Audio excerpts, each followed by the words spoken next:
ভাইয়া এইটার ভিতরে অজানা যত তথ্য আছে আমরা সেটাই জানতে চাই আপনার কাছ থেকে। এটা অজানা তথ্য বলতে এটা হচ্ছে আমরা লিকুইড নাইট্রোজেন থেকে তৈরি করি, যেটা ফুড গ্রেড। এটা হচ্ছে মুখে দিলে ধোয়া বের হয়। এটা প্রাইস কত?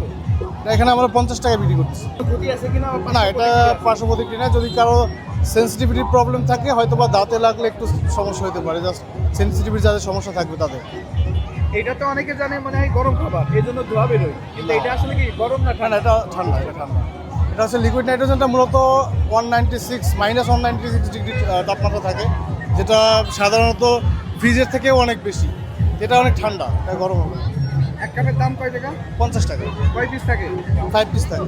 মানে আমি পার্সেল নিতে চাই, পারবো কিনা? না, এটা পার্সেল নেওয়ার কোনো সুযোগ নেই, কারণ এটা লিকুইড নাইট্রোজেনটা আমরা যখন মিক্স করি ওটা আপনার ধোয়া হয়ে যায়, আর একটু পরে ওটা মানে শেষ হয়ে যায়, এটা থাকে না। এটা আসলে স্মোকি একটা ভাইব দিবে, যেটা আসলে কোনো টেস্টি না, বাট যে স্মোকটা বের হয় এটা আপনাকে ফিল দিবে যে আপনার ভিতর থেকে একটা ধোঁয়ার মতো বের হচ্ছে।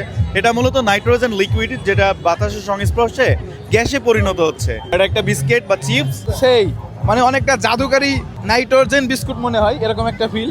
আসলে এটা দেখে সবারই খেতে মন চাই, ওইভাবে কিন্তু আমারও খেতে মন চাইছে, আমি খাইছি। আর আমার কাছে যে জিনিসটা মনে হয়েছে সেটা হচ্ছে, আমি মনে করছিলাম এটা হচ্ছে একটা গরম খাবার, কিন্তু এটা আসলে গরম না, এটা একটা ঠান্ডা খাবার। তো আসলে এটা ভিডিও করার জন্য হলেও মানুষ খায়। তো আপনারাও চলে আসতে পারেন Konapara green model town. So এখানে আসলে এইরকম অ্যামাজিং খাবার খেতে পারবেন। যারা কখনো খাননি, শুধু দেখে গেছেন, তাদের জন্য সব থেকে বেশি পারফেক্ট। জীবনে একবার হলেও এই খাবারটা ট্রাই করতেই পারেন। খাবারটা অত বেশি মজার না, কিন্তু ইন্টারেস্টিং।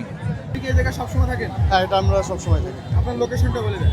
এটা হচ্ছে কোনাপাড়া মিনি কক্সবাজার। এটা হচ্ছে গ্রিন প্যালেস, মানে গ্রিন প্যালেসের যে মাঠ আছে এখানে, গেট থেকে ঢুকে 2টা দোকান পরেই আমাদেরটা।